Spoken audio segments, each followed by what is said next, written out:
ಜಾಗ ಇದ್ದರೂ ಹಡೆದ ತಾಯಿ ಪರದೇಶಿಯಾಗಿಹಳು. ಅಲ್ಲಿ ಇಲ್ಲಿ ತಾ ಭಿಕ್ಷೆಯ ಬೇಡಿ ದಿನಗಳ ಕಳಿತಾಳು. ಬಂದ ನೋವುಗಳ ಸಹಿಸುತ್ತ ಮಗನ ಚಿಂತೆ ಮಾಡುತ್ತಾಳು. ಬಂದ ನೋವುಗಳ ಸಹಿಸುತ್ತ ಮಗನ ಚಿಂತೆ ಮಾಡುತ್ತಾಳು.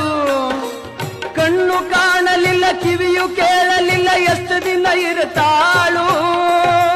ನನ್ನ ಮಗನಿಗೆ ಚೆನ್ನಾಗಿ ಇಡುವಂತ ಮಾಂತನ ಬೇಡಾಳು. ತಾಯಿ ಬೀದ್ಯಾಗ ಸತ್ತಾಳು. ದುಡ್ಡು ಕೊಟ್ಟರೆ ಬೇಕಾದು ಸಿಗುತ್ತೈತಿ ಈ ಜಗದಲ್ಲಿ ಕಾಣೋ. ಹಡೆದ ತಾಯಿಯನ್ನು ಕಳಕೊಂಡ ಮ್ಯಾಲ ಮತ್ತೆ ಸಿಗುವಳೇನು. ತಮ್ಮ ಮರಳಿ ಬರುವಳೇನು, ತಮ್ಮ ಮರಳಿ ಬರುವಳೇನು, ತಮ್ಮ ಮರಳಿ ಬರುವಳೇನು.